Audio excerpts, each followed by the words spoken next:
Hi, this is David from the Paranormal Socialist Podcast, and this is The Witch Part 2.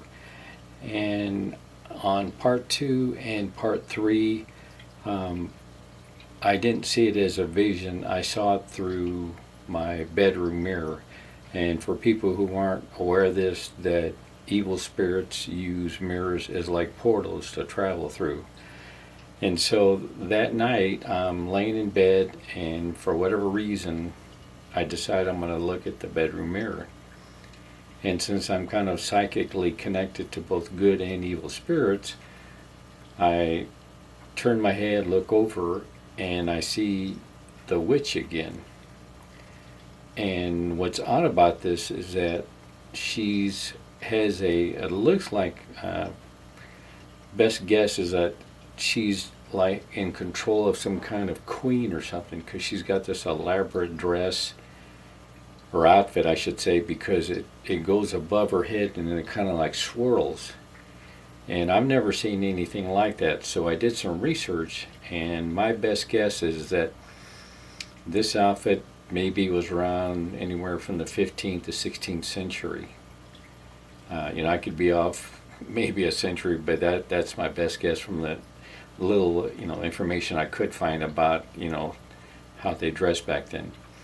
And the other thing that helped on the second vision, or the second sighting through the mirror, is that I could see her, which I think it's a castle, because this time I could spend more time looking in the background, because this connection I saw through the mirror, it lasted for maybe 3 minutes, maybe as much as 4.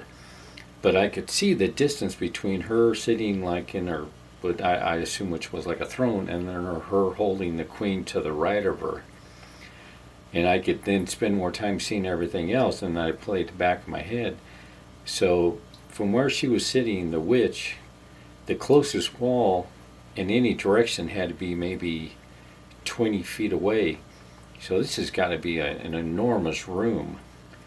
And so she's sitting there holding the queen, but I noticed the queen didn't really put up much any kind of resistance. So I don't know if she was like under her spell or what.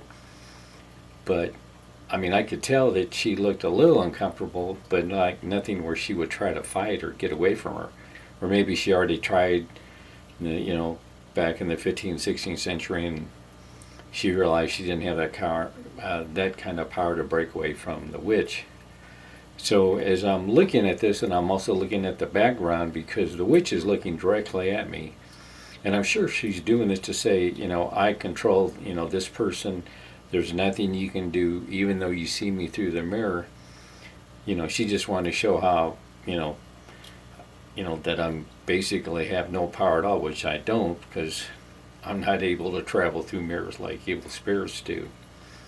So as I'm looking at her, and I noticed to the left, it looks like a marble statue, but I can only see a little sliver, because in the mirror it's barely noticeable on the far left side of the mirror. So as I'm looking at her, I notice, or at least I think, that the statue, or from what I could see of it, it was some kind of statue, it moved, and I thought, well, maybe I'm seeing something, and it really didn't move.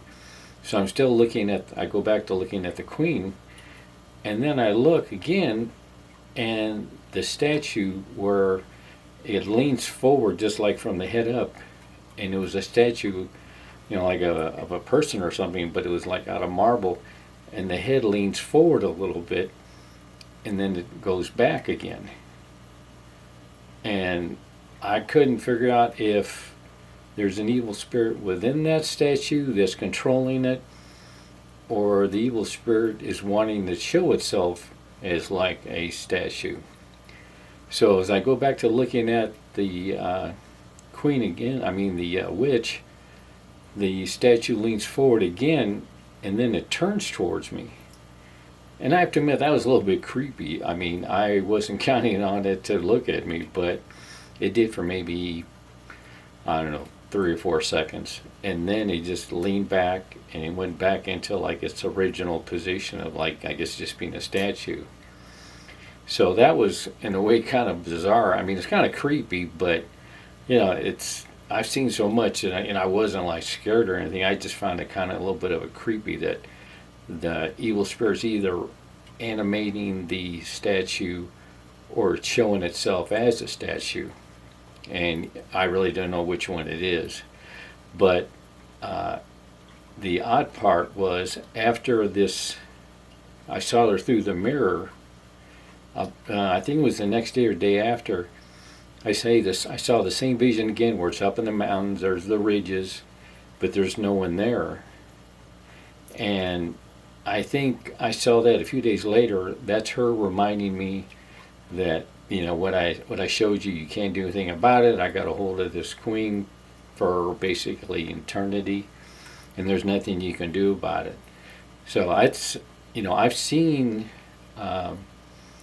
evil spirits move through mirrors, and the first time I saw it was many years ago. I went to the Hotel Vendome in Prescott, Arizona, which is extremely haunted, and I was only in the room for about just a couple of minutes. I put my bags down. I'm laying on the bed, just kind of relaxing, and within a few minutes, I could see the flashes of the evil spirits going through the mirrors. And I had read about it, but I never had seen it, so I always kind of wondered, maybe someone was just exaggerating and thought they saw them move, but they really didn't.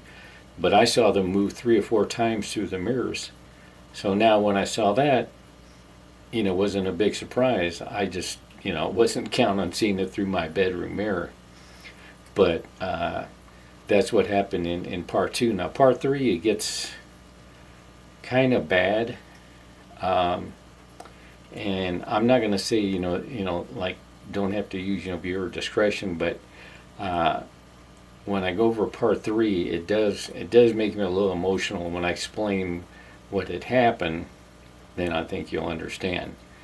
But this is what happened in part 2, and I have a feeling this witch, maybe she'll take a break for 2 months, 2 years, whatever, but I know when she went through that much trouble to get me to see what she could do, I'm going to be seeing her probably for the rest of my life, periodically, not constantly, but I bet she's going to pop up every once in a while and just remind me there's nothing you can do. And in most of these situations, I am powerless, but that's just the way it works out sometimes. So I appreciate you watching, and like I said, on part 3, it's going to be a little bit shorter video because it has some disturbing content, and that's why I'm going to kind of tailor it so it's not very long. But I appreciate you watching, and I'll release part 3 sometime next week. Thanks.